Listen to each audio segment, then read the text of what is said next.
Hello everyone, I welcome you all to lecture 2 on functions in Python programming. Indeed, we have seen basic details about the functions in lecture 1. In the sense, we have seen what is a user-defined function, what is a library function, and how to define a user-defined function, and how to invoke a user-defined function, and how the user-defined function can return a value to the calling function we have seen. Let us see further more details, that is function arguments, scope and lifetime of a variable as part of the lecture 2.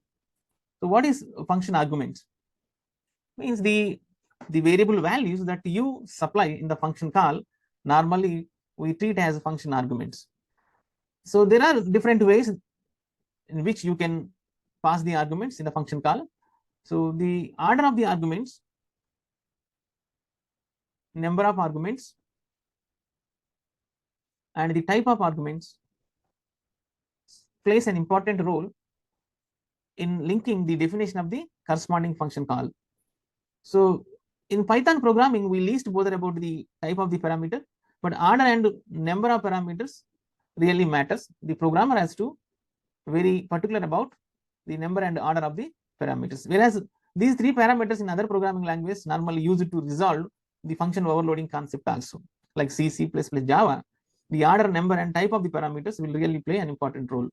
So in Python programming, the arguments are little flexible, so where you can able to define a function that can receive different types of arguments. In the sense, it can also defined to receive n number of arguments. Even if you are not sure about the number of arguments that you are passing in the function call, you can define a function that can receive n number of parameters. So we have different ways to pass the parameters. We will see all these types in the next slide. So positional arguments, keyword arguments, default arguments, variable length arguments, keyword variable length arguments. So positional arguments, these are like the arguments that we use in other programming languages. So these are simply all about the order. Based on the order of the parameters that you use in the function call, the corresponding variables will be assigned values in the function definition. So the keyword arguments are not supported in other programming languages, where these are evaluated based on the names of the variables. So the corresponding names will be used in the function definition, so that in the keyword arguments, the order doesn't matters. Order is not matters, but name of the variable matters. The default arguments, you can define a function in the Python, where in the function definition also you can assign values to the variables, values to arguments. Whereas variable length arguments, you can define a function in the Python that can accept any number of arguments,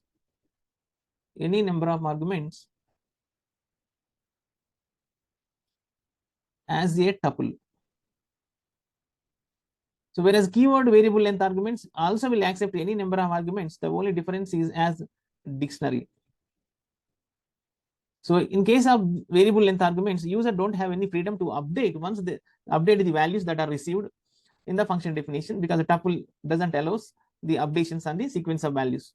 Whereas in the keyword variable length arguments, you have the privilege to update the keys in the dictionary. You can update the value of the variable using the key that is allowed. So let us see one after another. So positional arguments, let me close my video so that the text will be clear. Right. So positional arguments, these are the arguments passed to a function in the order they are defined. They are matched based on their positions. You can see the power function is defined here. You can see the power function here.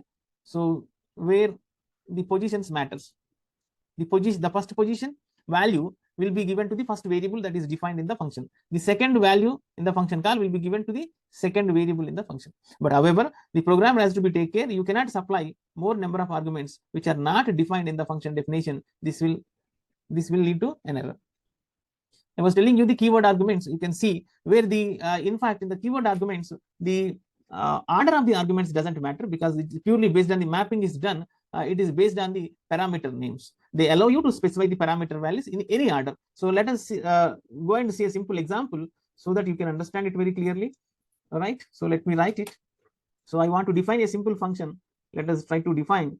So just a display function I want to define. So we'll assign, say, some name comma age. I want to print the name of the employee and his age.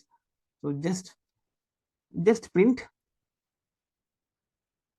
hello. employee name, and you say just you are it, comma age, right? So let me call the function. How do you call? Just simply use the function name, and I want to assign the values in a different order. So it can be say 65, and the name, let me assign the name as Lokesh. So let me save it and we will run it. Let's see what happens. So hello Lokesh, you are at 65. You can see the difference. So what is happening here is age is the order of the age is the first argument in the calling function, but whereas in the definition age is the second parameters. So but this is the mapping is happening only based on the parameter names. So this is the special feature of the Python. So and also you can define any number of arguments. I was telling you, simply you can have a default values also. For example, see, I have name comma age. So and see, hello Lokesh, your age is like this, and say let me you are from which city I want to give. So for example, say see, I want to give Hyderabad. So but what is happening is I am just passing two parameters here, but see, uh, definition has three parameters. But this will take, what happens is when the function is invoked, so two parameters based on the parameter names will be assigned, but the third parameter, because as we are not giving in the function call, by default it will be taking from the function definition. Let me work out it. So age is you are at age, and you are from, see, you are from, I will say, let it be city. Okay, so let me run it. Yes, hello Lokesh, you are at 65 and you are from Hyderabad. So that way default parameters can be assigned. So if it is variable length parameters I was mentioning earlier, so you can just take a variable, say name, but it has to be prefixed with a star symbol. So it can receive any number of arguments. That is the beauty of variable length arguments. You can see, but the point is, when you invoke a function call, make sure you will supply a sequence of values. Say I want to supply 1, 2, 3, 4, 5, or say I want to assign, because I'm not sure in advance how many parameters I will be passing on. So in such case, better you can use this variable length arguments where the parameter name is prefixed with a star. But only the point is, it will be considers this list as a tuple. So you can just print the sum of the list values. How do you do that? So indexing is simply name of 0. So plus, okay, let me copy it.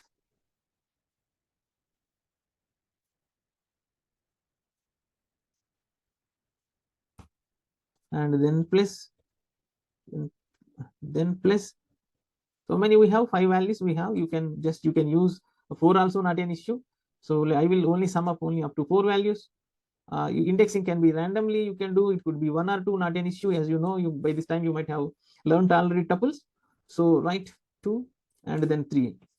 Right, let me save it and let us see what happens. Can I able to print this? Let me close the print and let us see what happens. Yeah, so the sum of these values are 10 actually. So what I'm doing, I'm just adding the first 4 numbers.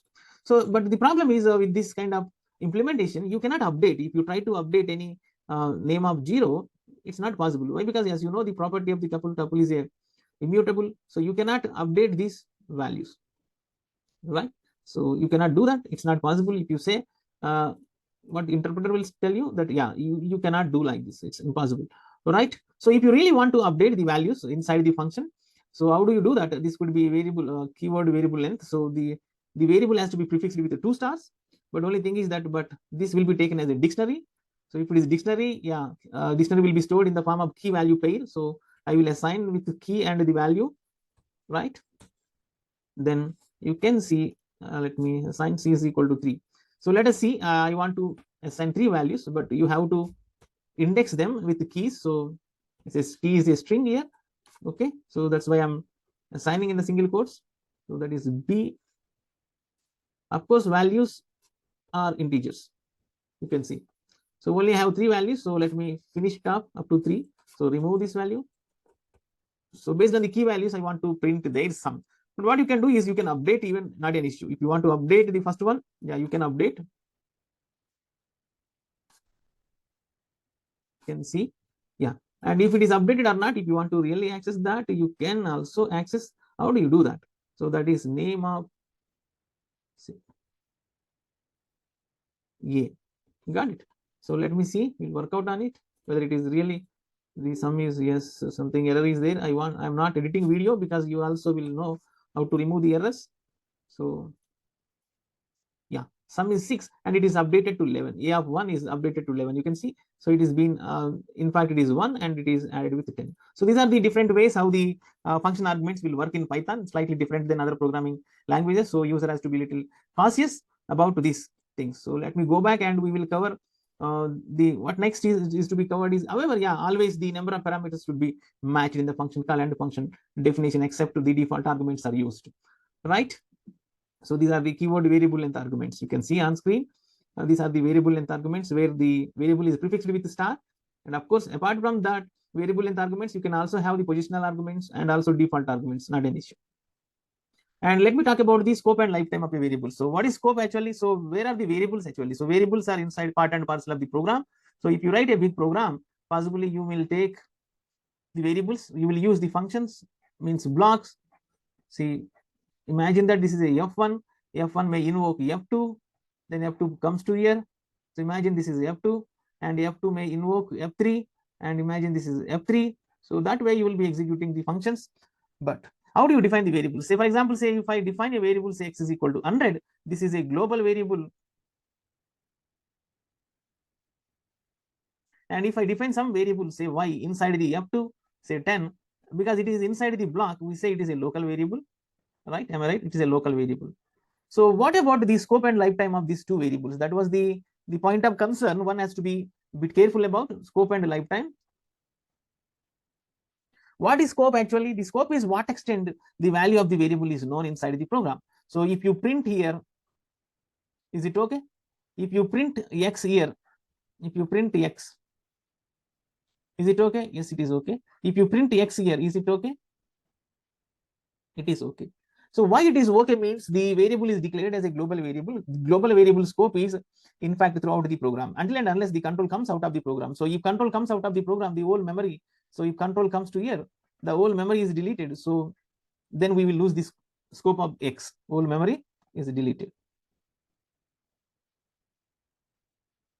So what about the y actually? So can you print y anywhere else? No, it's not possible because y is local to the block, because the memory allocated for this y, if you look at the memory allocation scheme in functions, so how do we have the heap memory and also stack memory? Within the stack memory, the object reference will be stored, y will be stored here, and the actual value will be in the heap memory. So this is local, the whole memory is local to whom? This is purely local to F2. So the people inside the F2 only can access the value of the y. So the scope is very limited. If you come out of that memory is not known to anyone else in the program. So y is a local variable, its scope is limited. Okay. And what about the lifetime? So what about the lifetime of a variable? Lifetime defines how long the value of the variable will persist in the memory. So even the x value, when the control is executing F1, F2, F3, the value will be there in the memory. But whereas y, the moment you come out of this F3, the memory gets deleted. So lifetime also within the same block. So the moment the control comes out of that block, the whole memory of the variable also gets deleted. So the local variable scope and lifetime will be within that block in which they are defined, whereas global variables will have the scope and lifetime throughout the program. But however, related to the scope and lifetime, you can use the global keyword to access the global variable in the local function. You can see that. So here you can see the example, x is a global one, y is a local one. So of course, you can access x comma y here, being x is global variable. But whereas you are trying to access y variable, which is outside the function, and this is fortunately or unfortunately, this belongs to a function memory local to the my function. So obviously, the interpreter says, yes, it's not possible, because the who is y, it says simply, I don't know who is y. And you can see other case here, I have the global variable a and also local variable a.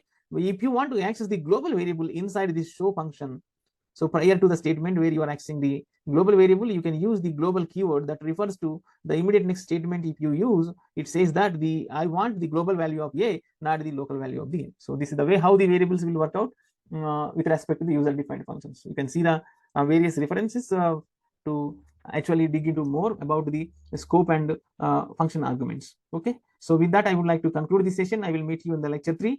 Okay, so that's it from my side. Thank you.